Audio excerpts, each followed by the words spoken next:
দেখো তোমরা সবাই আমার বাবান সোনাকে দেখো, দেখো কিরকম খেলছে, দেখো খালি। এটাই ওর দুষ্টুমি।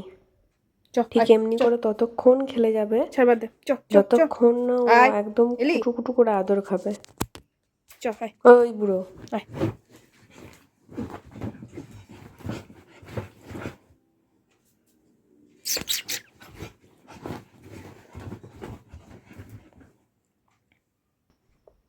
দেখো দুষ্টুমিটা খালি দেখো তোমরা। চলো কিছুতেই ধরা দেবে না, এই বিছানাতেই এরকম করবে, সমান এমনি করবে আর কামড় দেবে। তোমরা দেখো। অসভ্য ওই বুড়ো কোনো কথা নেই, কোনো কথা নেই। এই যে নেমে গেল, আবার উঠে গেল।